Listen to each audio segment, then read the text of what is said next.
And another avalanche out Prairie Creek. One at the head of Owl Creek, Savior's Peak is kind of right behind that. And Ben, from what you saw, just sounded like a lot of the avalanche activity was in the Smoky Mountains. So yeah, it sounds like the Smokies really went off. So they might have had the greatest combination of the weak snow, and then the precipitation intensity at the tail end of that storm really went through the roof. So that might have been what triggered the prevalence of avalanches in the Smoky Mountains. And this one is in Cabin Creek on the southern end of the Sawtooths. So stay tuned to the Avalanche Center website. I'm sure we'll have more eye candy and avalanche carnage in the next few days, and hoping for more visibility, but the weather looks a little bit unsettled for the next several days and on through the weekend. So it doesn't look like any real big snowfall in the forecast through the weekend at least, but it does look like it's unsettled, and we'll continue to get dribs and drabs. Before we launch into a few website updates, fire away with any questions you have about the current conditions, and I'd be happy to answer anything if you guys have questions about what's going on out there. And yeah, fire away, and I'll kind of start talking about some website updates, and Amy can interrupt if any questions come in about our current conditions. So we'll do this pretty quickly, but the primary website updates we made this summer are some changes to our observation viewer. So we continue to strengthen our observation platform. It's really an important tool for us, especially. We cover a huge area of backcountry, and the more observations we get, it makes the forecasts much more accurate. So we've been putting a lot of emphasis on our observation platform, and ultimately that helps all of us with more accurate forecasts. So I'm going to switch over to our website here. So this is our home page. And I just wanted to point out the Friends have been doing a bunch of work lately, setting up kind of a new sponsorship program. So you're going to see some logos up here in the upper right corner. And we tried to keep these kind of unobtrusive, but these folks really help, these supporters and sponsors really help make all this stuff happen. So if you happen to see any of a lot of these sponsors or local companies, if you happen to see them, be sure and thank them for their sponsorship. And there's a number of more supporters here at the bottom. But just wanted to touch on some changes we made to the observation viewer here.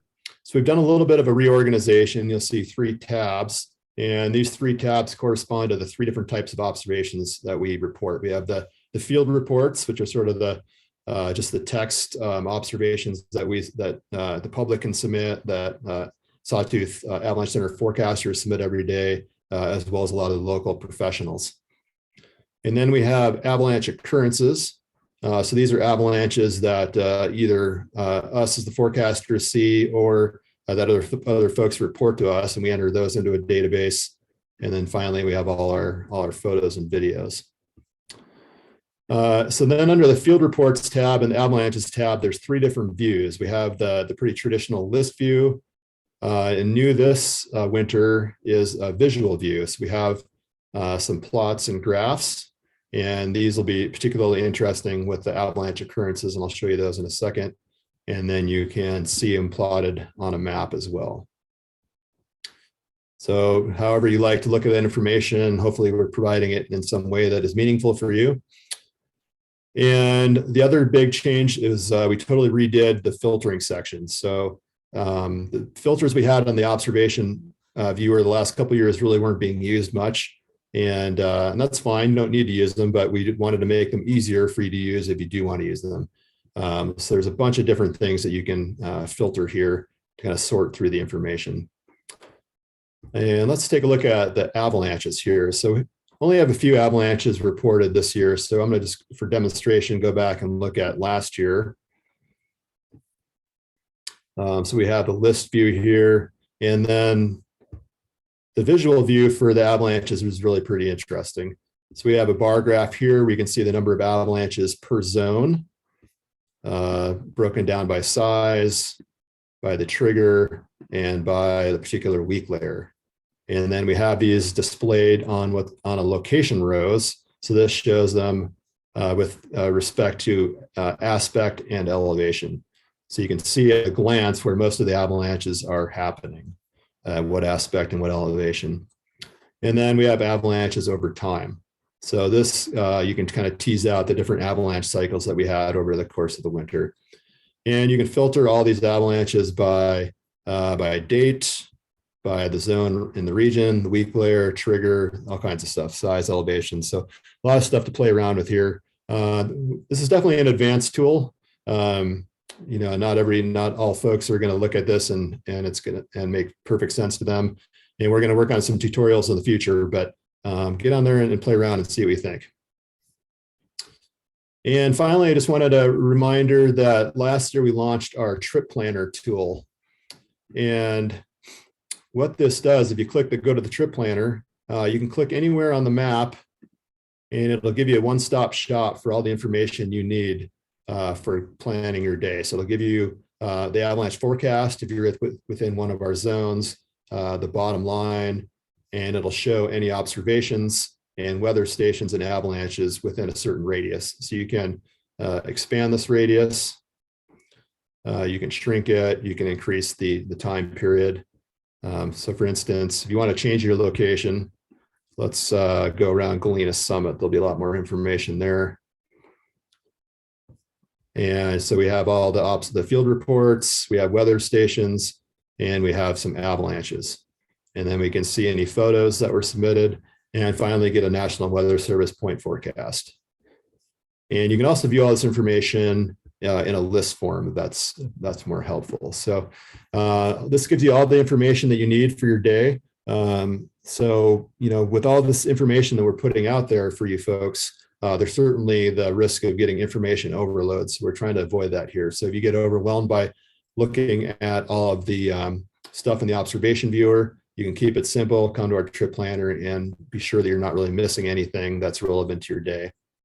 Finally, if you want, you can actually change this name here. And you could save that, and then you can actually bookmark this. And you can come back to this point if you have places that you like to go on a regular basis. So. All right, and we will get back to our presentation here. Chris, we have a question for you when you get a chance regarding the current conditions. Is now a good time? Yeah, I'm trying to get my presentation back there. Okay. Yep, shoot away. Okay, so this is from an anonymous attendee. I would love to hear about temperature gradient in the snowpack and snowpack healing, if there's any info on this recent snow. So yeah, temperature gradients. Temperature gradients are a pretty advanced concept. And for those of you guys that have taken more advanced avalanche education, when there's a strong temperature gradient in the snowpack, that's when we tend to form the facet and weak layers. So when we had a shallow snowpack out there, and when we finally got those colder temperatures in the beginning of December, those high temperature gradients are what eventually led to the faceted snow. And so I guess, right now that when the snowpack, a deeper snowpack reduces the temperature gradients, but honestly, like I haven't measured a snowpack maybe I shouldn't even admit this, but I haven't measured a snowpack temperature in years. And we honestly don't pay attention to temperature gradients that much. Most of what you need to know, you can see by paying attention to the weather. So, if the snowpack's shallow and the temperatures are cold, we'd know that we're tending to form a faceted snowpack and form those facet layers. When our snowpack is deep and temperatures are warm, that lowers the temperature gradient, and then we tend to have a stronger snowpack, and some of the facet layers in the snowpack can start to strengthen.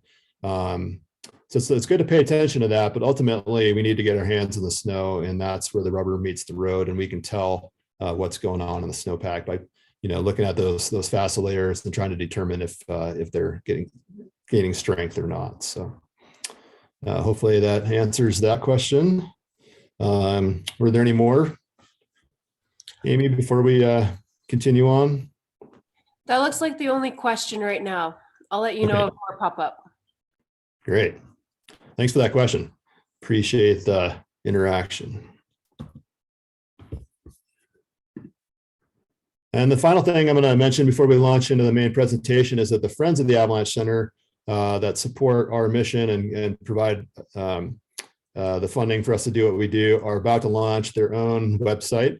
And so I'm sure there'll be some publicity when that happens, but be sure to check that out. And you can buy Friends of the Avalanche Center swag on there. You can donate, check out what classes and events are coming up and that sort of thing. So be sure to check that out. That should be dropping in the next week or two.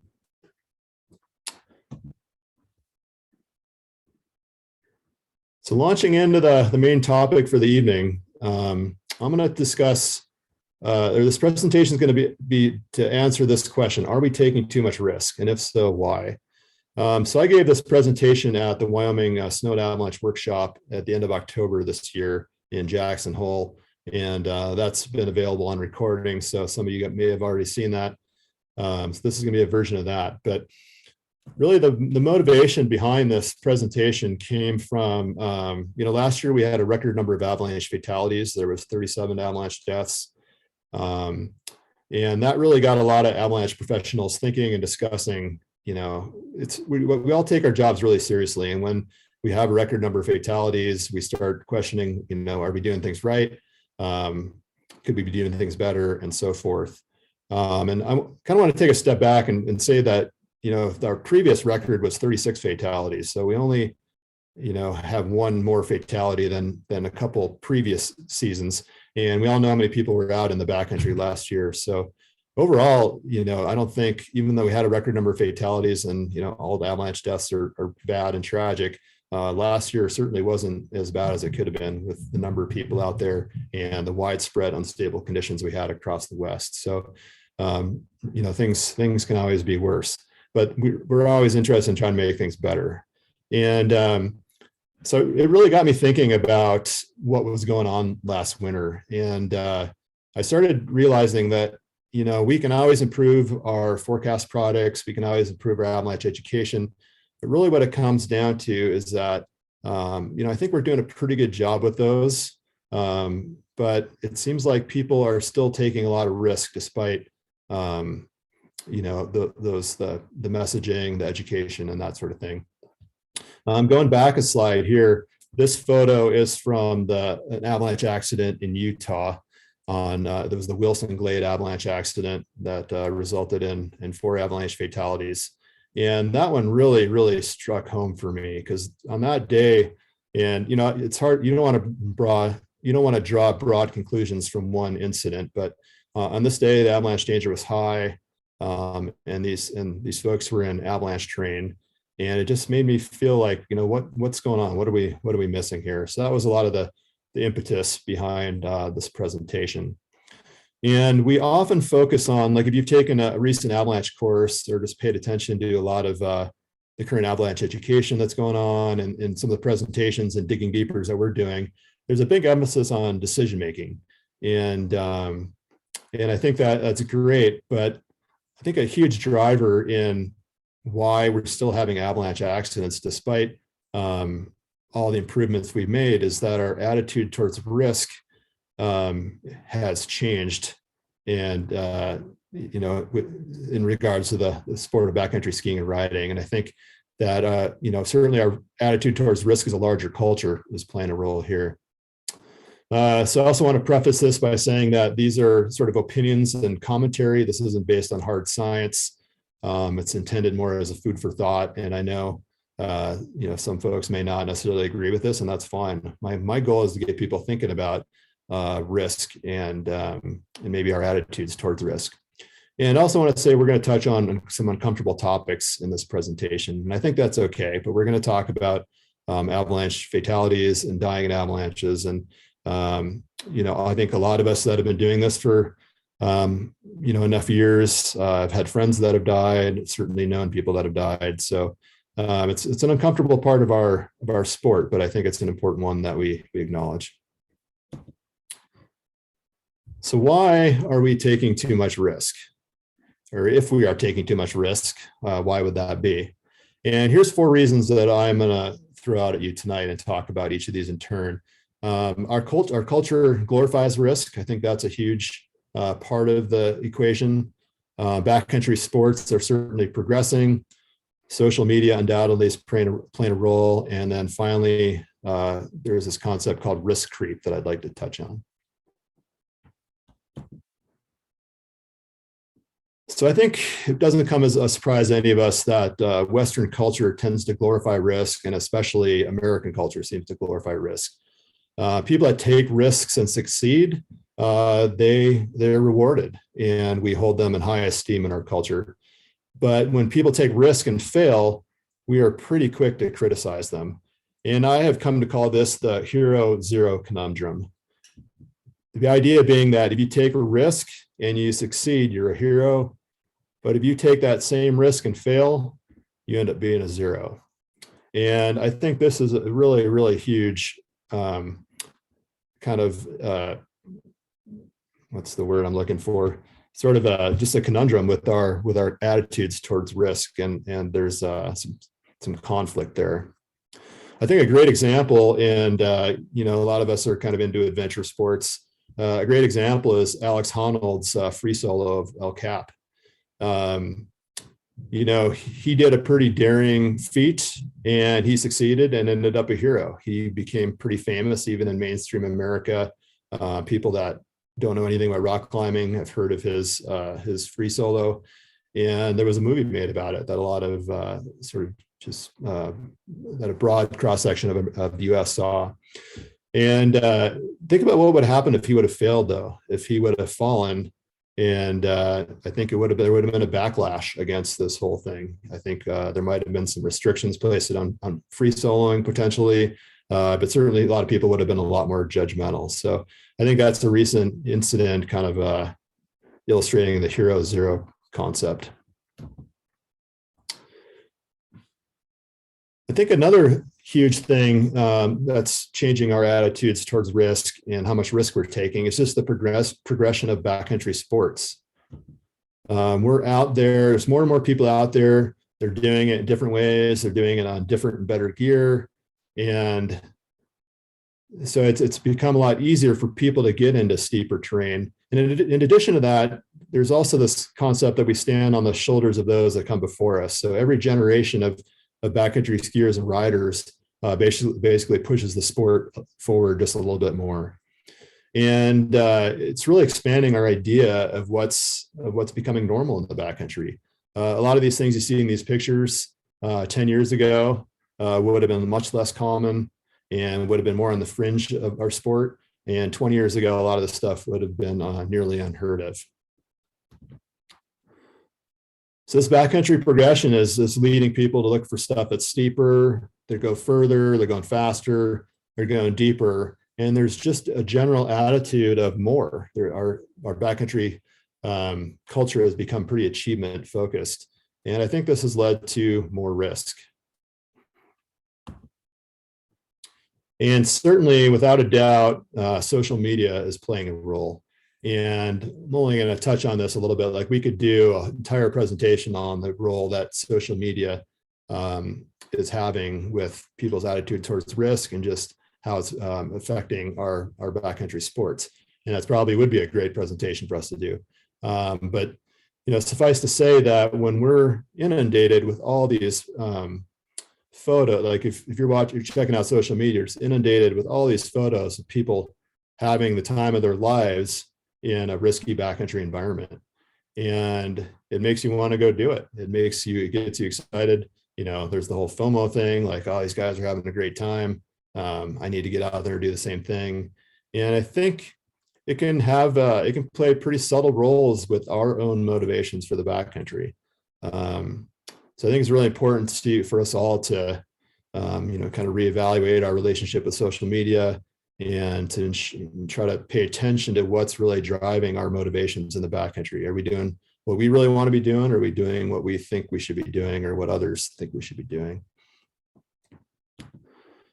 So with all the factors that we talk about in this presentation, I think that the social media is effectively just hitting the fast forward button on all of this. and on a lot of these factors that affect our risk taking. So a lot of the things that I've talked about here, they all affect our perception of our risk. So if a lot of you have taken some kind of avalanche education, and a common human factor that is mentioned is the herding instinct. And it's particularly relevant since we all live in Idaho and there's plenty of sheep here.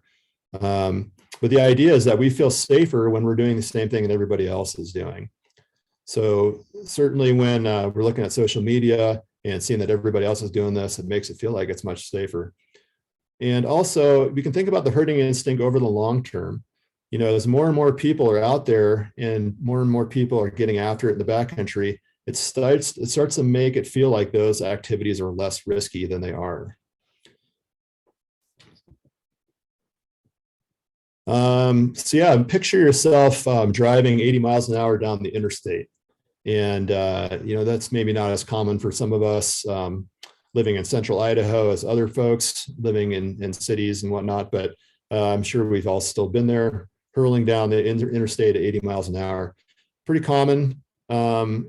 And because it's so common, it doesn't seem that risky. But motor vehicle accidents are actually one of the leading causes of death for people under 45 years of age.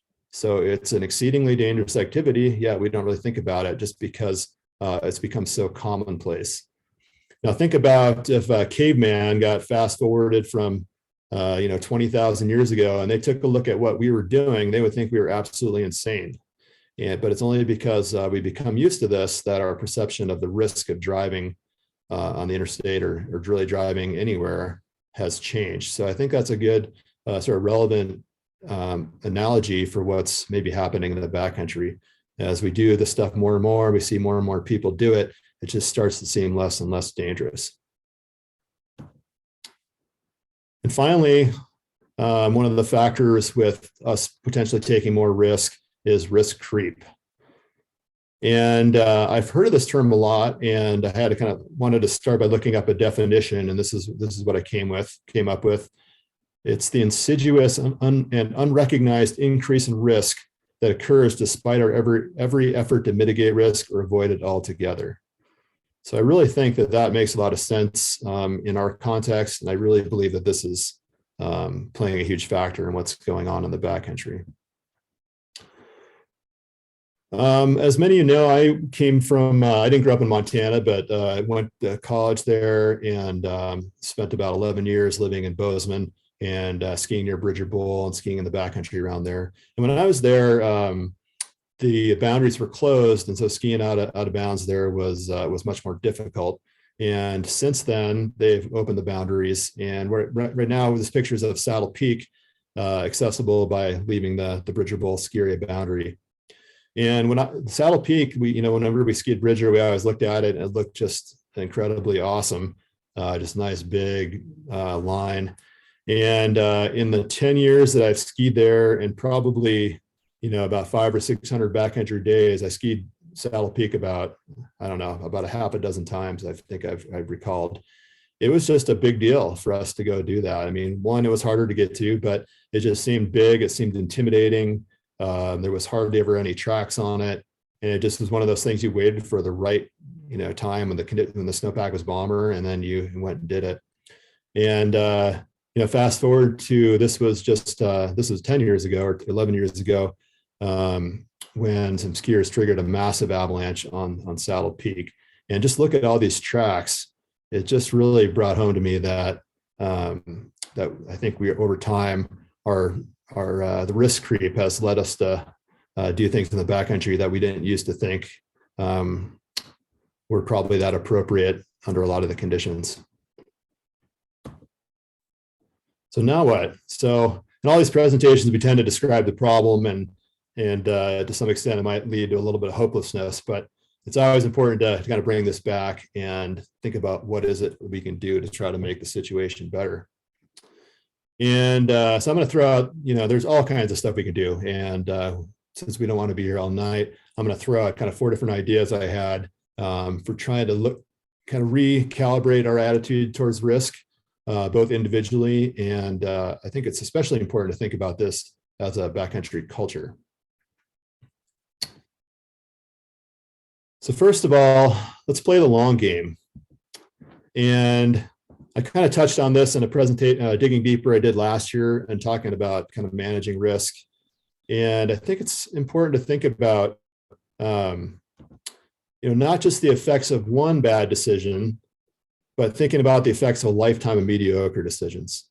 So a lot of our avalanche education, even the avalanche forecast, and a lot of our just day-to-day decision-making revolves around evaluating the risk on any given day, like on one particular day.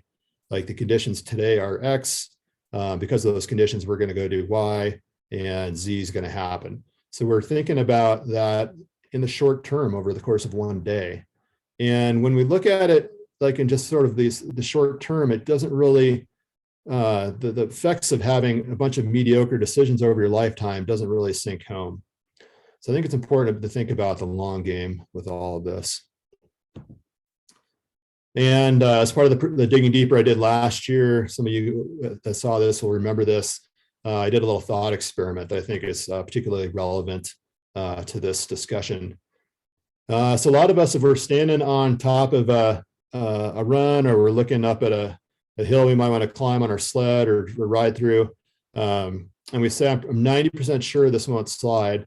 At first blush, that might seem pretty good, like 90% sure. Yeah, that seems like a pretty good odds. And but that's, again, getting back to thinking about things in the short term versus the long term. So let's do a little bit of math. So kind of bear with me here. And this is totally hypothetical math. Like this doesn't, it's really impossible to put probabilities and numbers on this stuff, but I think this is still a good mental exercise. So let's say that on average, we make one life or death decision per day when we're in the backcountry. And maybe we're in the backcountry 30 days a year over 30 years. So that leads to 1,000 critical decisions. And some days, maybe you're just going to be out in non-avalanche terrain, and this won't hold true. And some days you're going to be averaging 2 to 3, maybe more life or death decisions per day. So these are decisions where if you made the wrong call, there's a very good chance that you could die. So if we go back to this, like I'm 90% sure quote, 100 wrong or 1,000 critical decisions at a 90% success rate is going to mean 100 wrong decisions. And I'm going to give you the benefit of the doubt and say that 95% of the time we're going to get away with those wrong decisions. So that still means 5 wrong life or death decisions. And that's really not very good for a chance of surviving a lifetime of backcountry skiing and riding. I can think of, all of us that have been out in the backcountry have had close calls, and I certainly have. I can think of 2 particular events where if things had only been slightly different, they would have killed me for sure. And I'm not really proud of that. And really that, a lot of luck was involved. And I'm not proud to say that, luck has gotten me through my career of backcountry riding so far. So let's, and again, we're getting into hypothetical numbers here, but let's assume that we want to reduce that to 0.1 wrong life or death decisions. So basically, we're going to have a 10% chance of having something potentially kill us. And to me, that seems like a little bit more of an acceptable level of risk. That means that we need to be 99.8% sure of each decision. So if you kind of go through and do the back calculations, that's how sure we need to be of each decision. And that's really, really effing sure. So as my boss, Scotty Savage, says, that means hell yes or no way. So we need to be super sure to the point where we're like, hell yeah, this is safe. Like, this is fine. This is a great idea. If we're not saying that, then the answer is no way. So I think when we start thinking about things for the long game, we start to look at risk in a little different way. We're not just looking at it in a short-term day-to-day basis. We're looking at it over a lifetime of making tough decisions in the backcountry. So that, I think, is a good segue into the concept of risk tolerance. And I think it's one that we need as a backcountry culture and community. I think we need to rethink this. We talk about risk tolerance a lot in avalanche education, in sort of our avalanche professional journals. There's quite a number of articles touching on risk tolerance. But I think it's interesting that if we come back to like where risk tolerance comes from and where that concept originated, it really came from the financial and investment world. And it really kind of made me wonder, like, is that really an applicable concept to apply to something that's life and death? And when I did a Google search for the risk tolerance definition, this is what popped up first. Risk tolerance is your ability and willingness to stomach a decline in the value of your investments. So in the backcountry, what are your investments? That's your life. And what is a decline in the value of that investment? That means basically that you're going to get injured or killed. So how willing are you to stomach that?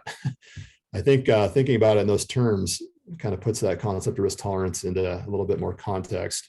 So I'm not saying it's completely irrelevant to us in the backcountry, but I do think we need to rethink it just a little bit. So I'm going to throw two statements out here, and I want you to sort of raise your hand yourself which one of these you would most associate with. So I'd be okay dying this winter skiing a steep powder slope. I'm not guessing many people are raising their hands. How about I want to grow old and die after a lifetime of skiing and riding powder covered mountains? I bet more people are raising their hands on that one. So I think we're really after the same thing here. So, there's some people that might, behave this way, but if they really asked themselves and investigated this question in their mind, I really think they're more going to be leaning towards this. I think we all want to survive. I think that even the most, hardcore backcountry folks don't think that any run, no matter how good it is, or any ride, no matter how good it is worth dying for. So I bet a lot of you have seen, there's a number of videos floating out there where folks get buried in avalanches, wearing like a helmet cam or a GoPro or something like that. And when I see those, I'm always wondering, like, when they're at this point and they're buried, like, what are they thinking? Are they thinking, oh, that was totally worth it? I don't want to die today, but I guess if I did, it was worth it. Or are they thinking, if I had the chance to go back and do it again, I would do something differently? And I think if you took 10 backcountry skiers or riders and they all had, 10 quote, or different quote risk tolerances, and you buried in this avalanche, I bet 9.5 of those 10 backcountry skiers or riders would say they would go back and do it differently. And that run or ride was not worth it.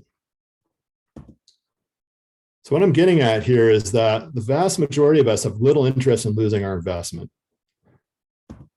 But we all have different attitudes towards protecting that investment. So even though we're all going out in the backcountry with the same goal, which is to come back alive, I think that we are all going about it in different ways. We all see people making different decisions and choosing different terrain, even though we all basically want to do the same thing.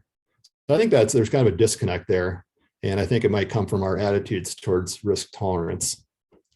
So why is this? And I think it comes down to some of the factors that we touched on in the first part of the presentation. But ultimately, risk is just really an abstract thing for us to wrap our heads around. And there is some science on this, and I'm not going to dive into that too much. But for these real abstract risks, we really can't wrap our heads around them. And as a result of that, it's really hard to make sound decisions based on that risk. And we all, as I touched on in that thought experiment, knowing the probability of getting killed in an avalanche, like, we don't know those probabilities. And so it makes these risks even more esoteric. And finally, how can we tolerate something which is a risk if we don't really understand it? So again, getting back to the, how applicable is this concept of risk tolerance? So a lot of the stuff we've talked about so far has been kind of intellectual and sort of mind games type stuff. So let's try to bring it into something a bit more practical. And so I'm going to talk about one idea that I have about trying to, I shouldn't say that I have this idea, like, this is, I think, a pretty common thought that a lot of folks have had that have been out in the backcountry a long time.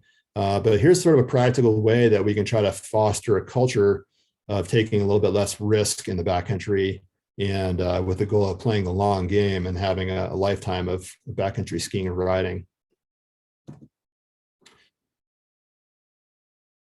So I want you guys all to think about like what your default terrain is on any given day.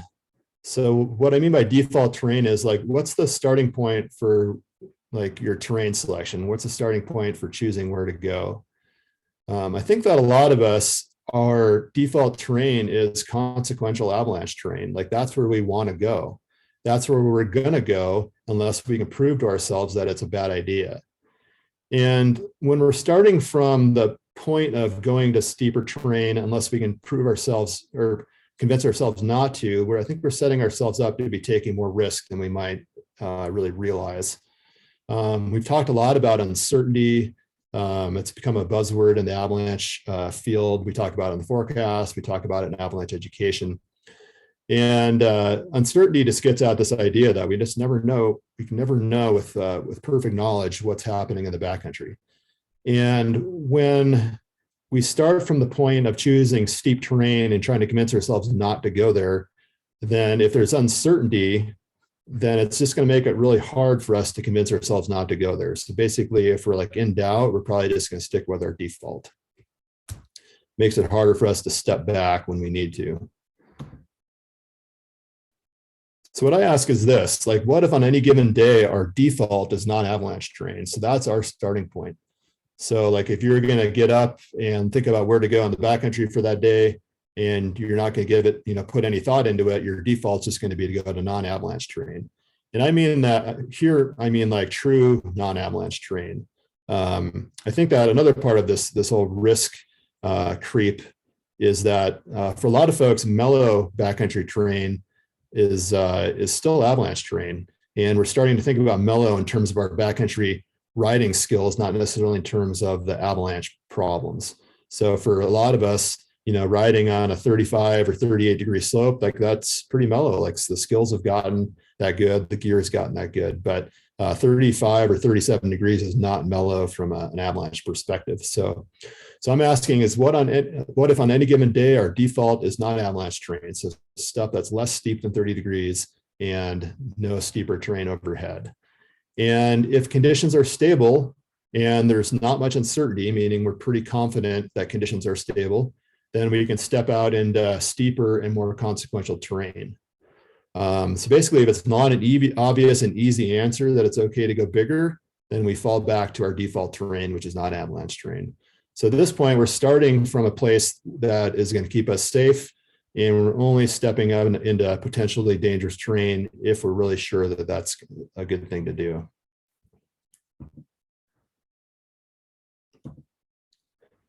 In order to do this, we need to make friends with OGP. And maybe some of you guys have heard me use this term in the forecast. What this stands for is old guy or girl powder.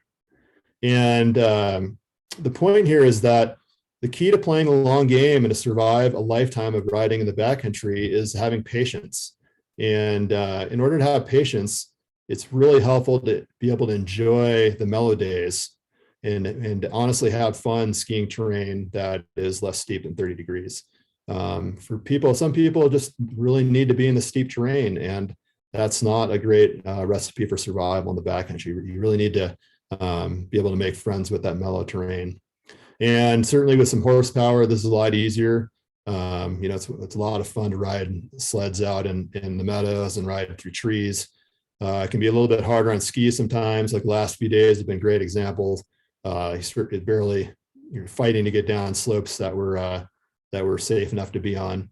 But fat skis have certainly helped that out. But again, I think a really important point is that patience is a really big part of the equation, and being happy on days that are mellow. So I can hear everybody just like kind of starting to groan, like, oh, here's some middle-aged guy who's had his chance to ski steep stuff, and now he wants us to ski and ride OGP most of the time. He doesn't even understand that it's a personal decision and that the risk is worth it to me for the incredible reward of riding the steeps.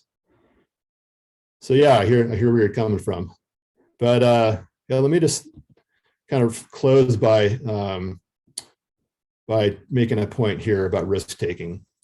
And I used to think that risk taking is a personal decision, and I probably, deep down inside, I probably still feel that way. But there's been some stuff lately that has really made me, at least rethink this a little bit.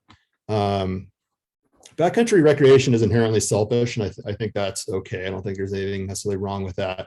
But we do need to think about the repercussions of our, if the chances of us dying in an avalanche, the repercussions that's going to have on our friends, our family, and our community.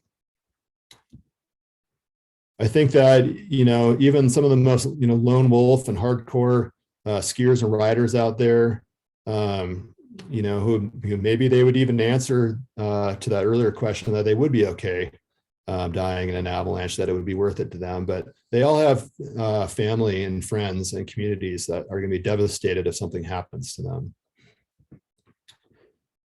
And, amongst the avalanche professional community, there's been a big push to try to understand the amount of stress that we end up getting placed, being involved as rescuers, being involved as forecasters, educators.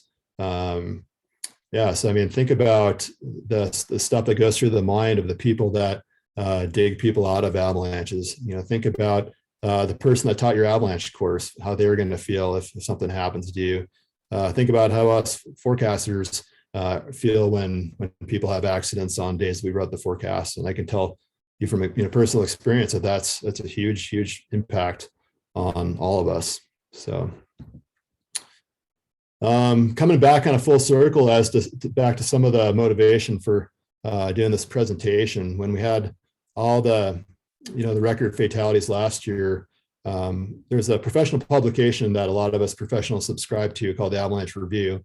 And you can even subscribe to it as a non-professional too. It's a great resource that we have for continuing education. But there was a whole issue last spring just about avalanche professionals wringing their hands and just feeling the effects of maybe not doing our jobs as well as we could. So that really brought home to me how seriously we take this work. And so when all this is said and done, I think it comes back to one of my favorite quotes from Doug Krause, who's a kind of an awesome avalanche guru. And this was in the Avalanche Review, the publication I just mentioned. But it turns out it's not about being a better avalanche person. It's about being a better person. So I think by working together, we can make a difference. And I really think that we want to think about this not just on an individual level, but on like a culture and community level. And if we want to reduce avalanche accidents, the only way we can do this is by taking less risk. There's just, by definition, that's the only way we can have less avalanche accidents is by getting people to take less risk. So I think we can foster a culture of risk taking by taking some of these concepts that we talked about in this presentation, by starting from a point of,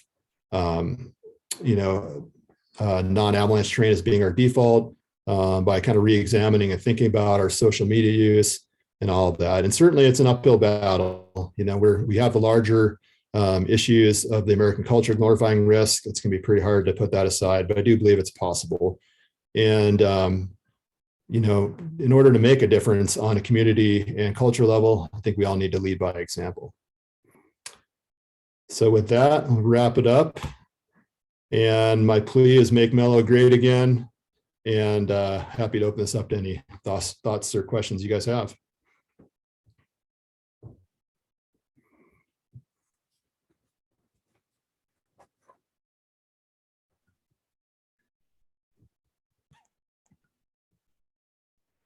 Awesome, Chris. Thank you so much for sharing all of that.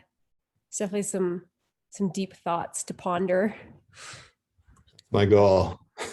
Yes, it's lots to ponder, and thanks for opening that thought portal for all of those different topics. I don't really get talked about as often. Looks like you have a couple questions coming in, so we'll Awesome. start firing away. For anyone else, please raise your hand if you'd like to ask your question live. I know Chris prefers having that versus just having to talk to his computer. And we'll start with the ones in the Q&A box.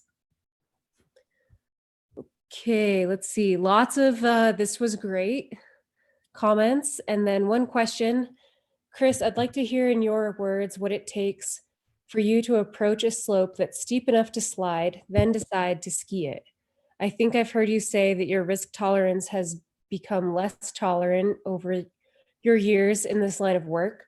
So what goes into your head at this point when you are deciding to ski or not? Oh man, that is a really, really good question. Thank you for asking that. And yeah, I've been accused of becoming less tolerant over the years, that's for sure. um, I think, I think we've talked about this in other digging deepers about decision making and so forth. But the decision to ski or ride a slope starts before you've even been out there. As we've talked about human factors over the years and learned about them more and more. Once you're out there faced with that slope and the potential, awesome euphoric feelings you're going to have skiing or riding it, you really can't make a rational decision. I think that's fairly scientifically accepted. So really your decision making needs to happen back in your house before you even head out. So before I head out, whether it's for fun or for work, I'm always making a plan based on the current conditions, and I'm setting like guidelines and boundaries for myself. So and if I'm heading out with other people, which most of the time I am, then this is a discussion amongst the group. But based on the conditions, you're trying to decide what terrain is appropriate on any given day and what terrain are we not going to go into, no matter how good it looks. So essentially, what terrain are we closing? And if you're going somewhere familiar, that can be very specific, like we're not going to ski X bowl or Y tree run. Or it could be more general, like we're going to avoid slopes steeper than 35 degrees. We're going to avoid wind loaded terrain. So it can be, more general parameters like that. But before I head out in the backcountry on any day, I always have those, I go out there armed with those guidelines, with those boundaries. And that helps me keep my decision-making in check when I'm faced with an awesome looking powder ride or powder run. And, if we get out there and we see that things are worse than we expected, then we can take a step back, but we're never going to push it beyond those boundaries we set for ourselves. So that's just something you have to agree with your partners and with yourself. And when we're trying to choose that, where it's appropriate to go on any given day, like when we're back home thinking about it or talking on the phone, I think it comes back to what I said on this presentation and I really, I think as I've gotten older and I've started using this approach a little bit unconsciously, but last year I was a bit more conscious about it. And I look forward to trying this again this winter. But last winter, I really started from that point of okay, I'm going to head for mellow terrain unless I can prove to myself that it's safe to do otherwise. And that just made it easy. It's okay, yeah, there's some questions today. It seems like maybe I could get into something steeper, but there's still these lingering questions. There's still some uncertainty. So yeah, I'm just going to go back to my default plan, which is to stick to lower angle terrain. And it does require a bit more patience, but you can rest assured that it's gonna lead to a lifetime of great days out there. And then the days where it is appropriate to get into steeper terrain, I'm all for it. And I'm not worried about it on those days because I feel pretty confident in those decisions. So I can really enjoy it instead of, kind of biting my nails, wondering if we're getting away with something.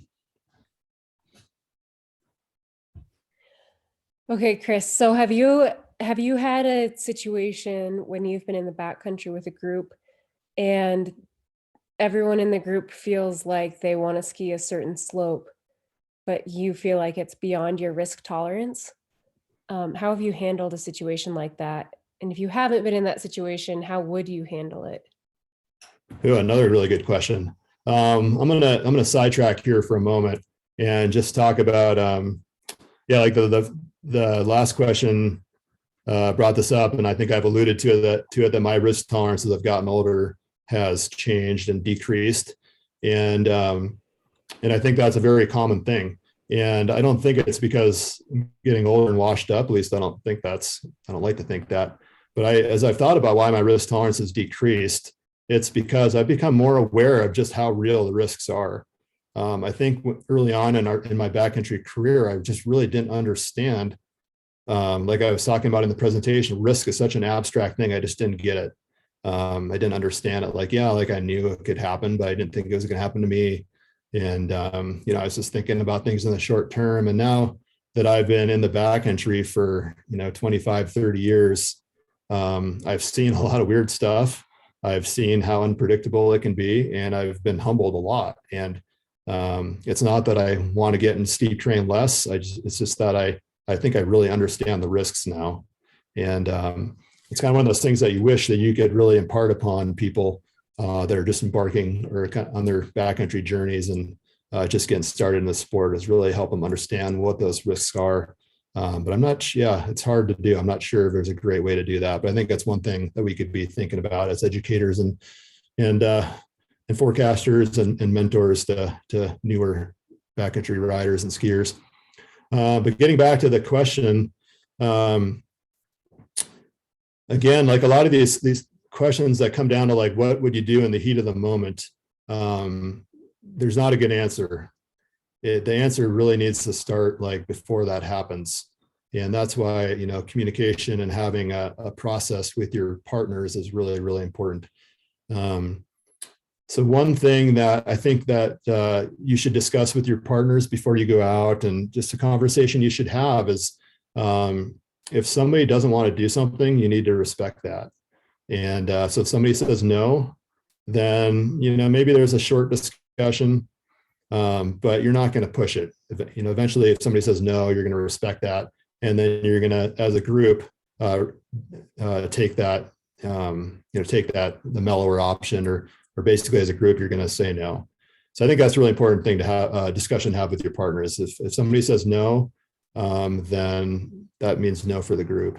And if your partners don't want to buy into that, then I think there's cause for maybe sort of reevaluating your partners. And almost, there's so many avalanche accidents where you read the reports, or you interview the victims or the survivors, and there's almost always somebody who in that group like felt uncomfortable with what was happening. And a lot of times they don't have the guts, or they don't feel like they can speak up. But if somebody does speak up, then I think you need to listen to them. You don't want to be the person that's, shuts down somebody's veto of something and then has an avalanche accident. That ends up looking bad.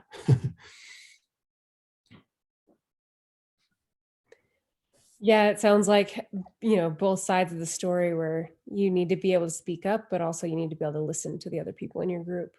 Exactly. And I think that our modern avalanche education is really putting an emphasis on that. I know that ERI, one of the organizations that provides avalanche curriculum, they make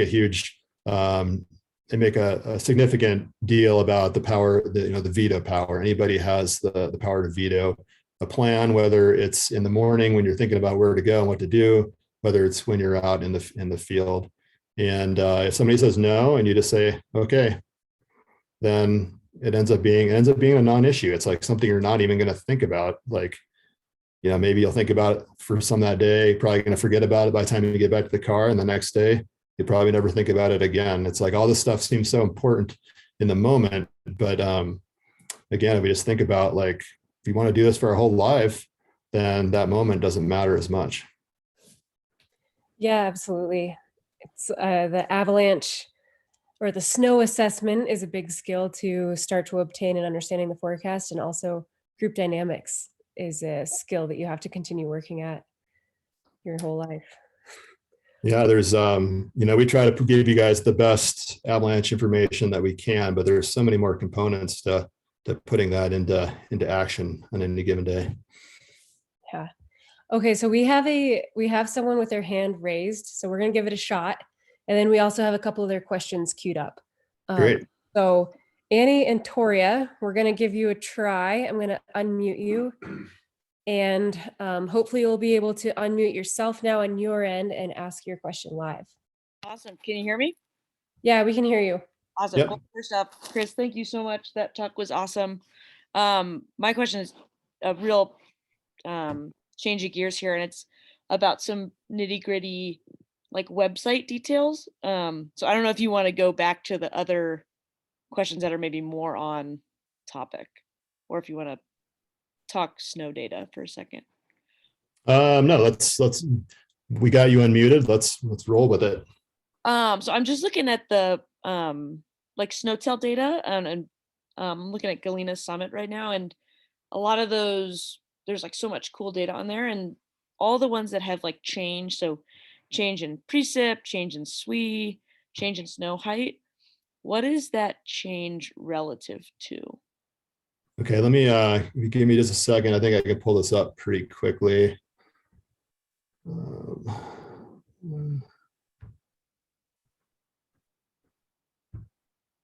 So you're looking at Galena Summit. Yes. Okay, so I think you're asking about these, there's this little delta sign, which means the change in precip, the change in SWE, so snow water equivalent. So that's really just the change over whatever time period you're looking at. So most of the time, the default is 24 hours. Okay. All it's doing, like there's no fancy stuff going on here. All it's doing is subtracting this bottom number. I'm sorry, it's subtracting, this bottom number from this top number. Okay. And that's why it's 0. If you did it over, like say a week, then it's just going to subtract.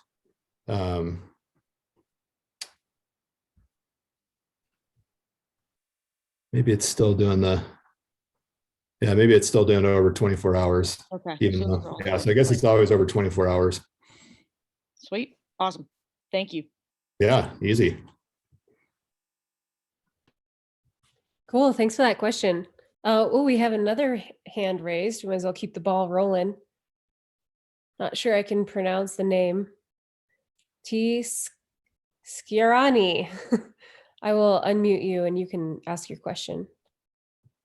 Yeah, sorry. That last name is pretty obnoxious. So my name is Tony. I've kind of been following you guys since the middle of last season, and have not stepped back into the backcountry once because you guys terrify me. But I do appreciate the knowledge sharing and all the information. My question is more kind of back to our current conditions.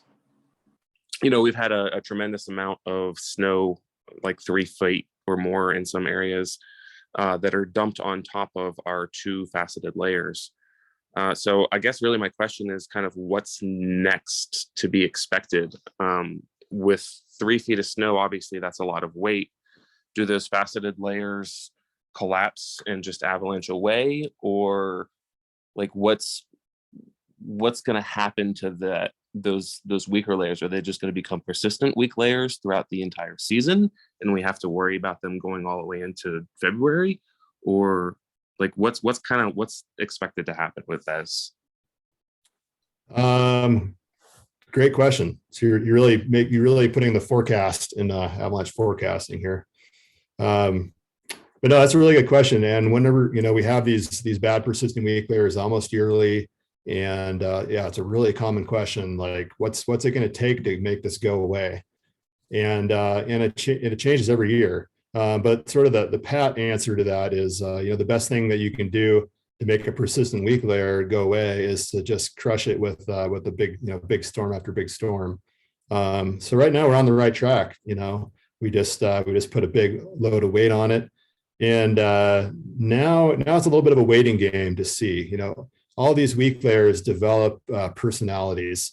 Last year's weak layer was one of the, it's like one of those that you have like maybe once in a decade. It was particularly bad, and over time we realized with that one, due to the nature of how it was and how it was being loaded by very small storms instead of big storms, that one just went on forever. So this one, so we'll have to wait and see what happens over the next week. We'll start to get a feel for its personality. I think there's reason to be hopeful. It's last year's layer was pretty thick. It was very well developed. Like the grains were very large, very angular. This year, it doesn't look good, but it maybe looks, it's thinner, so it might get squashed more quickly. But I think time will tell. I think this next week, as we start getting more and more observations, we'll start having a little better feel for how long this will be with us. But it's definitely not going away in the course of like a week or maybe a couple of weeks. But the best thing we can keep doing is keep getting snowfall and having more and more weight added to it, and then that weight helps to sort of mechanically squash that weak layer. And also the deeper our snowpack, then that reduces the temperature gradients in there, kind of getting back to one of the early questions. And once those temperature gradients ease, then those layers can really start to heal. But really, the bigger factor is the amount of weight on it. So we want to just keep adding more storms. So we need more snow. That's always the answer. But yeah, in addition to more snow, I think we just need more information. Once we get a better feel for the personality of this weak layer, then I think we'll be able to answer that right now. But we're in that gathering information phase. Like before the storm, backcountry travel was pretty gnarly. We're lucky to have Ben Vandenbos as our forecaster. He is unfazed by gnarly conditions. Any snow is good skiing for him. And we're really fortunate that he was out there getting some observations. But that guy can cover a lot of ground, but he was still one person show in the backcountry. And now as we get more folks out there, hopefully all sending in your observations, letting us know what you see, we'll start to get a better feel for this weak layer and see what it's going to take to make it go away. So don't have all the information we need yet to answer your question, but stay tuned. And the short answer is more snow. Awesome. Yeah, following up on the observations topic, if people are out in the backcountry and you have information to share with the forecasters, as in depth or as simple as you can do that on the website sawtoothavalanche.com. If you scroll to the bottom, there's lots of different options. Submit a form, email, text, or you can tag us on social media at sawtoothAvi, and we'll make sure that the forecasters see it and they take that all into consideration. Your observations are greatly appreciated. Yeah, thanks for plugging that, Amy. I meant to show that on our website and forgot, but yeah, your information is huge to us. And, don't feel like it needs to be technical or full of the right words. Like any information is good information for us. So yeah, please don't be self-conscious about what you're writing.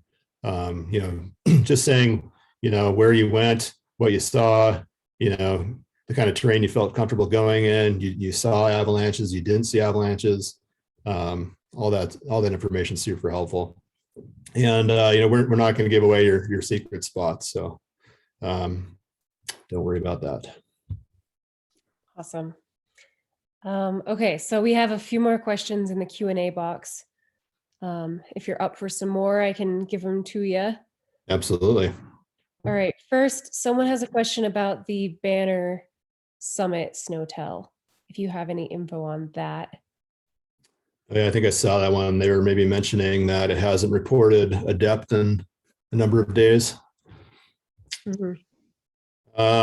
I don't know. I'm not sure what's up with that. The Snowtel sites are run by the NRCS, the Natural Resource Conservation Service, and sometimes those sensors can go bad. Sometimes they just kind of flake out for a while. If any of you are watching them during this prolonged snowfall, they don't do very well if it's snowing heavily. But yeah, a few of them are kind of notorious, like the Vienna Mine one up Smiley Creek. Seems like that snow depth doesn't work very frequently. So yeah, it can be frustrating for all of us. But at Banner, there is another station right next to that. And if you go to our weather station map on our website, you can pull up the Idaho Department of Transportation site. They're like right side by side. And, I think that depth has been working. Cool. Okay, so here's a follow-up question to one that you talked about a little earlier. If I could ask a follow-up question, what's the very last check you go through in your head before skiing a slope that you've done all this preparation for in your head and with your group from the morning until you start to ski? Yeah, really good question. And I see Terry O'Connor in the chat has a really good answer there, but he brings up something we call the pre-mortem exercise. So, when accidents happen, we often do a post-mortem, and it's basically trying to figure out what happened after the fact. So if you've kind of put the rewind back on, you can ask yourself, okay, if an easy way to think about this is if you were to ski or ride a slope and it avalanches, what would the accident report read? That's a kind of a good question to answer. Like, what would your friends think? Would they say that you were an idiot, or that you, that's probably a crude way to put that, or would they say like you just made a bad decision, you should have known better, you were ignoring some obvious information, or would they say that you did everything right, you know, you were doing your best and it was just kind of a bad luck situation? And sometimes avalanche accidents are, you know, there's almost always some reason, but a lot of them you're just like, man, they were doing almost everything right and it was just really bad luck. Those are definitely the minority, but so yeah, I think that's a really good thing. Is like I try to think about that kind of pre-mortem exercise. Basically, if something goes wrong here, how's the accident report going to read? Yeah, no, that's a really great reminder. I actually used that last season when my friend, who's a experienced ski guide, and I were going skiing, and I forgot my beacon. And halfway to our drive up Galena Pass, I pulled over and told her that. And both of us were like, what would the accident report read? 2 ski guides, one without a beacon, buried in an avalanche. So we turned around, got my beacon, and then just did a shorter tour because we had less time. But it's a really good exercise. It really like drives it home. Yeah, I think it's really good. It's been super helpful for me. All right, so we've got another question here. This one's a little bit longer, so bear with me as I try and read it on small text. Do you think the amount of backcountry users seeking avalanche education and advanced education has changed proportional to the amount of backcountry users? The Digging Deeper series has been a great way to get people in our communities that can't take a field course to start thinking about avalanche problems. Thanks for the updates to the site. So much easier to find weather data now. Yeah, God, we're having some really good questions tonight. Thank you to everybody that's asking them. The short answer to that is we don't know. We do know that the demand for avalanche education is at an all-time high right now, for sure. A lot of the local guide services are just are maxed out and can't seem to provide enough avalanche education. So we do know that number is increasing and probably at record levels. What we don't know is we really don't have any numbers for the backcountry use, unfortunately. And that's become kind of a big topic of discussion within the avalanche industry and avalanche professionals. Because, you know, like I opened this presentation by saying that, you know, we had record number of fatalities last year, but, you know, we had 37 fatalities last year. I think we had 2 or 3 years previous to that had 36. And we had, you know, a lot more use last year. And so really the fatality rate, like the number of avalanche fatalities per backcountry user, is probably going down over time. You know, at the very least, it's probably leveled off, but we don't know that because we don't know how many people are actually out in the backcountry. And I don't think there's even a cost-effective or reasonable way to measure that. So people are using things like, you know, gear sales and whatnot as sort of proxies for that. But unfortunately, we don't know how many people are in the backcountry. We just know that there's more. Okay, here's another question for you. And this will be final call for people who are watching to type in your questions or raise your hand. Well, we have Chris here. Okay, Chris, so with accidents in the backcountry, and as you described in your presentation, that the forecasters are doing a really great job at conveying, you know, the avalanche forecast information, but it's up to the users to make their safe decisions. What advice do you give people for understanding the human factors and their own biases that come into play? So hopefully this isn't too complex or, you know, a broken up question, but how do you separate the human factors versus just like the avalanche forecast itself? Yeah, that's another good question. This one's probably the hardest of all of them. And then that's really an open-ended question. And I think we don't really know the perfect answer to that yet. You know, over time, I think we're starting to get a better handle on why avalanche accidents happen. We're getting a little better feel for some of the psychology that goes into decision-making errors and perceptions of risk. But I don't think we've definitely, I definitely don't think we've found the magic bullet for dealing with those. And we may never figure that out. I mean, us humans are incredibly complex creatures, and our brains are constantly playing tricks on us. So we're kind of starting in the hole, really, when it comes to making good decisions in the backcountry. But the best tool that I found is one that I kind of alluded to earlier in a question, which is having a process of making decisions. And most of that process happens before I head out into the backcountry. Whether, like I said, I'm talking to partners about it, going out on a personal day.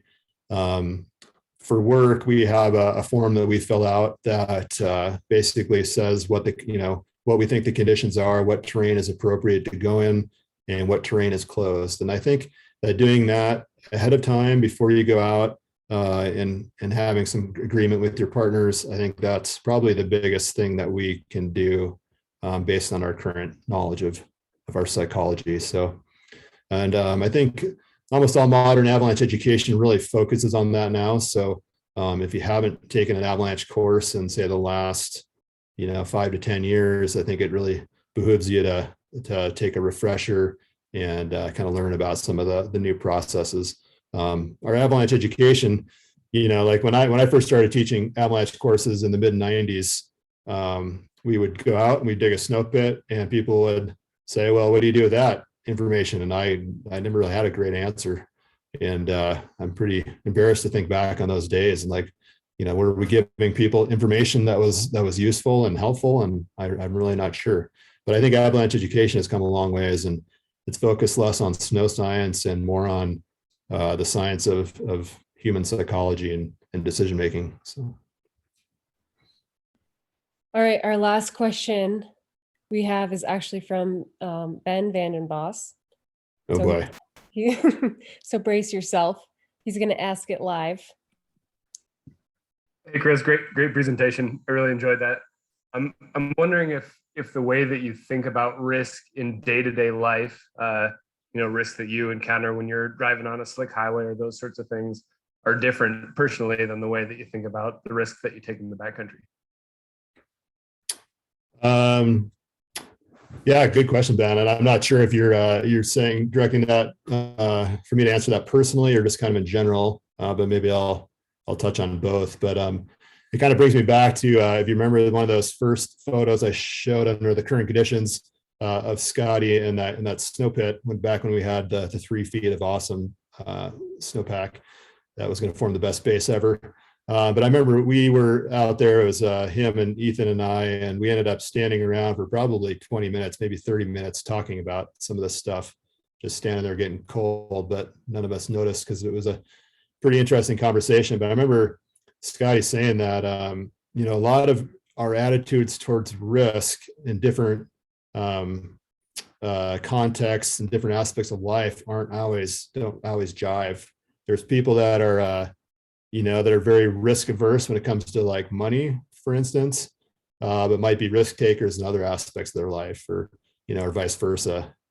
People that are, financial risk takers that, do some pretty crazy and risky investing. They might be totally cautious in other areas of their life.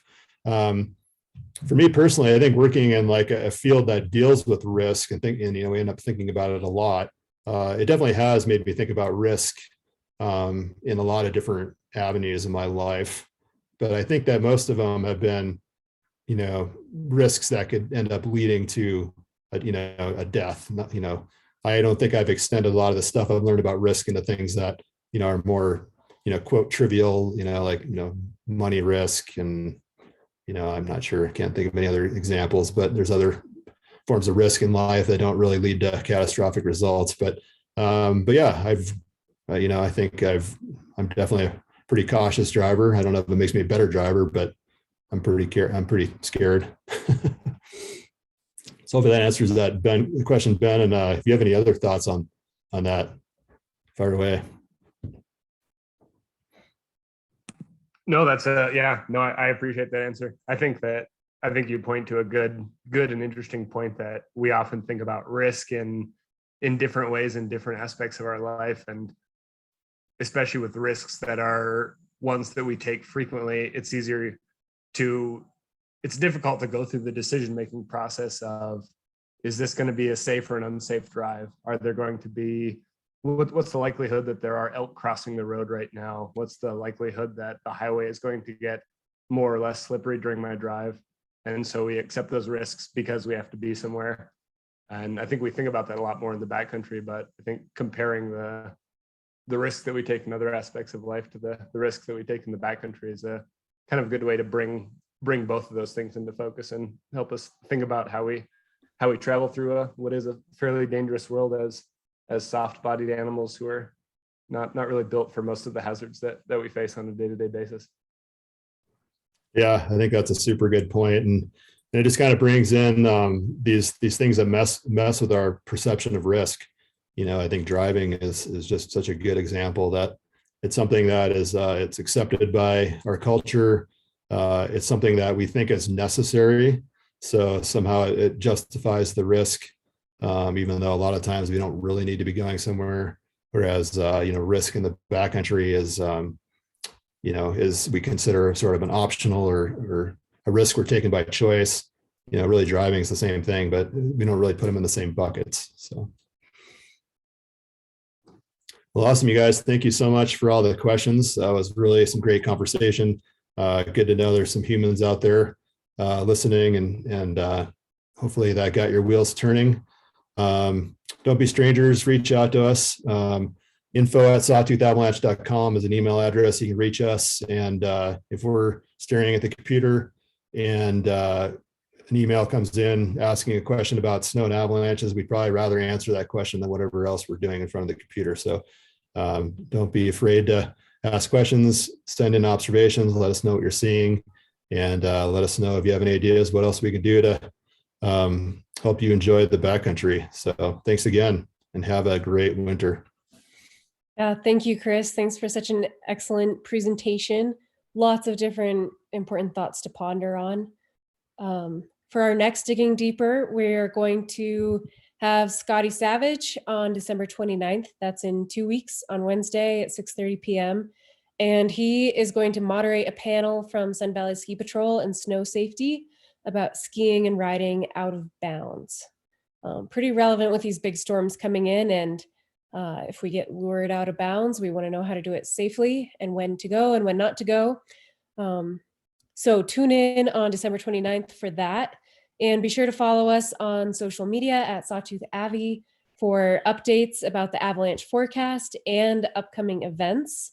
And as Chris described, it's super valuable for you to submit observations of what you see in the field by doing that on the website or tagging us on social media. And thanks so much for everyone that tuned in tonight. Really engaging conversation with the questions. And have a wonderful holiday season. Enjoy the new snow, and we will see you at the next presentation.